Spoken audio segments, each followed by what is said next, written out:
In the early 1900s, Europe was supposed to be entering a new age of progress. Countries were becoming more industrialized, cities were growing, and people believed the future would be better than the past. But within just a few decades, millions of Europeans would support some of the most extreme political movements in modern history. Fascism did not suddenly appear overnight, it grew slowly from fear, anger, humiliation, and economic collapse. The real question is this: how did ordinary people become willing to support authoritarian leaders who promised control over freedom? And why did fascism become so powerful in Europe after World War I? Welcome back to Talking the History.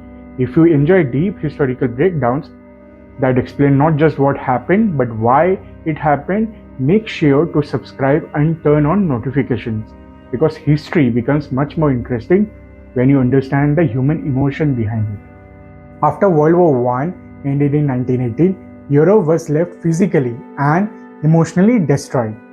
Millions of soldiers had died, entire economies were damaged, countries borrowed huge amounts of money during the war, and now governments struggle to rebuild their nations.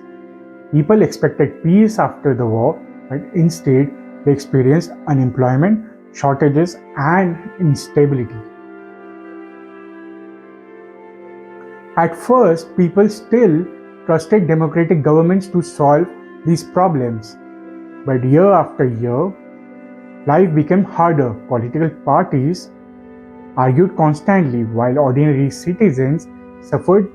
Inflation became so extreme in Germany that people carried bags of money just to buy bread. Middle class families lost their savings almost overnight.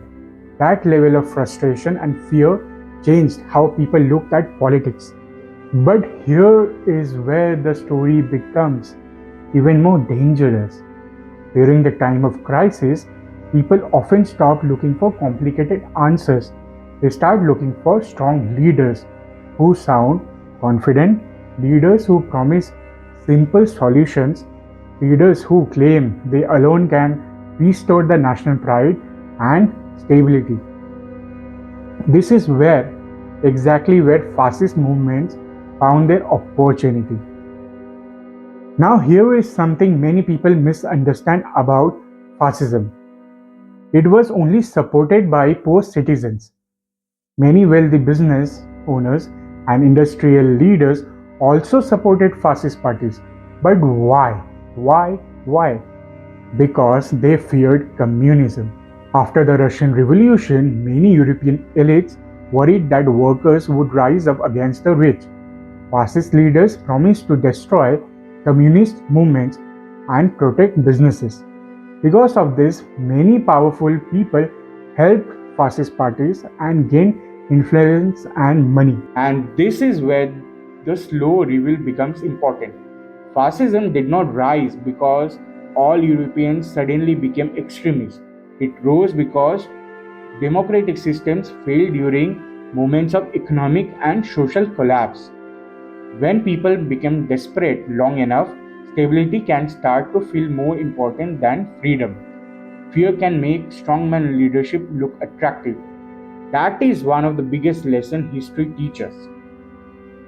The final reveal is this: fascism in Europe was not created by one single leader or one single event. It was created by a combination of economic suffering, political instability, national humiliation, fear of communism, and emotional propaganda.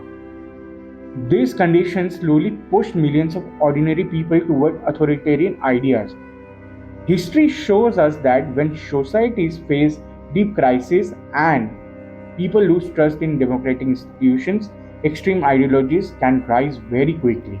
So if you love this video, make sure to like, subscribe, and share Talking the History with someone who loves history.